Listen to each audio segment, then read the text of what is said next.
So today I wanted to talk about my experience with putting Linux on this computer in order to play games. Now keep in mind I still have Windows 11 on it. I've just been dual booting it with Linux Mint. And there's a few things that I learned, a few very interesting things. The first one, and I probably should have thought of this sooner, is that I was having issues with the drivers not working because Secure Boot is enabled. And because I was having trouble signing them, it means every time I want to boot into Linux Mint, I have to turn off Secure Boot, which isn't that big of a deal. But once I'm in, both of my screens work and they're in high resolution. Now, my two favorite games are Schedule 1 and Fallout 76. Now, on Schedule 1, I actually am getting about 85 frames per second, which is actually better than I get in Windows. And obviously, this game is built off the Unity engine, which means it's not very well optimized. Now, in Fallout 76, my performance is actually a little bit worse, although the game still plays very smooth. As you can see, I'm getting around 130-ish frames per second. Normally in Windows, while playing under DirectX 12, I usually get about anywhere from 180 to 380. So the frame rate's definitely all over the place in Windows. Now, when I'm just sitting there looking up at the sky, I'm getting about 250 frames per second.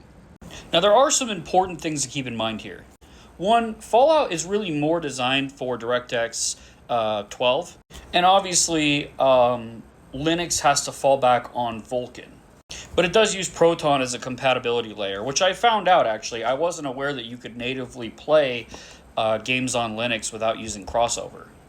And another very important consideration is that when I boot into Windows, I have Zotac Gaming Firestorm open up with Windows and load all of my overclock settings. And I'm not aware of a alternative app, because MSI Afterburner apparently doesn't work on Linux either.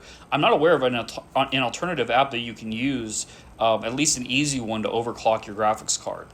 And that's another important thing to consider, is I have a 300 megahertz graphics card boost, or core boost, and a 3000 megahertz memory clock speed boost when I'm in Windows. And that is a pretty substantial boost.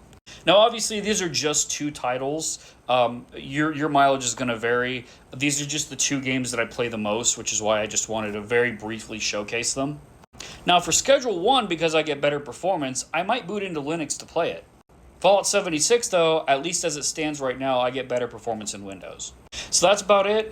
Please tell me if there's anything I did wrong, or, I'm sure that there's a lot more I can learn about Linux. Obviously, I'm still new to it.